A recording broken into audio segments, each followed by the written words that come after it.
දැන් ඔබ අහලා තියෙනවද කුජ්ජුත්තරා කියලා කෙනෙක් හිටියා.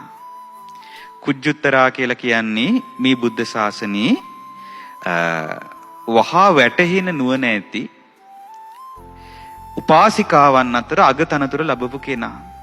හරි පින්වන්ත කෙනෙක් කුජ්ජුත්තරා. එයාගේ ඇත්ත නම කුජ්ජුත්තරා නෙවෙයි. එයාගේ ඇත්ත නම උත්තරා. නමුත් එයාට කුජ්ජුත්තරා කියන නම ලැබුණේ එයා කුදු වෙලයි. එයාගේ කුදුවක් තිබුණා. ඒ කියන්නේ පොඩි කුදු ගතියක් තිබුණා උපතින්ම. ඒ නිසා කුදු උත්තරා තමයි කුජ්ජුත්තරා වුනේ.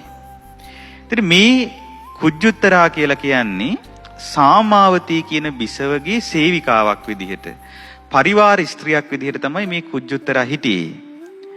එතකොට දැන් මේ සාමාවතී කියන බිසවත් ඔය උත්තරාත් මීට බොහෝ කාලයකට කලින් එකම රජතුමාගේ බිසවරු වෙලා ඉපදිලා හිටියා. ඒතර බලන්න දැන් ඒ දෙන්නම පින් කළා. නමුත් අපේ බුදුරජාණන් වහන්සේගේ කාලයේදී ඒ දෙන්නම ධර්මය අවබෝධ කළා.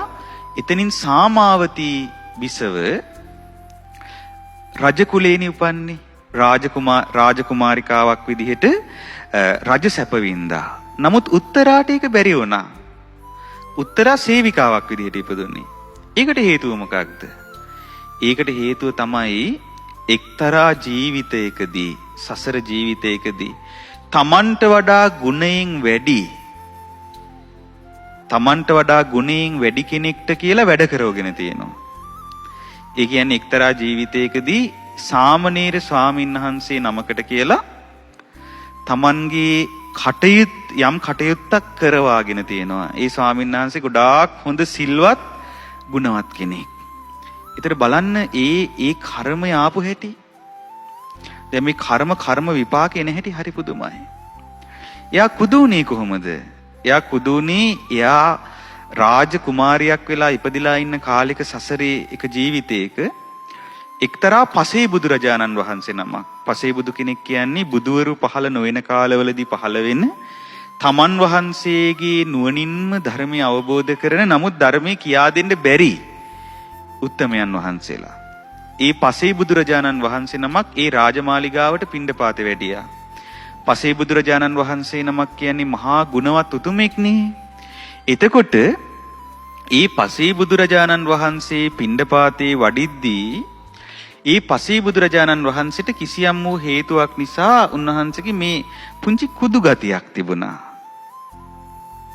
එතකොට ඒක දැකලා අර තරුණ මදයෙන් මත් වෙලා හිටපු අර තරුණ කුමාරි තමන්ගේ පරිවාර ස්ත්‍රීන් එක්ක අර පසේ බුදුරජාණන් වහන්සේ අර කුදු විදිහට වැඩපු, ඒ කියන්නේ පොඩ්ඩක් පාත් වෙලා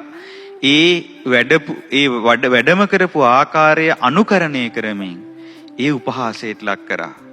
අන්න බලන්න සංසාරය උපදිද්දි කුදු වෙලා උපදින්නේ. මේ සංසාරේ මේ කර්ම විපාක අපේ ජීවිතයට බද්ධ වෙන හැටි හරි පුදුමයි.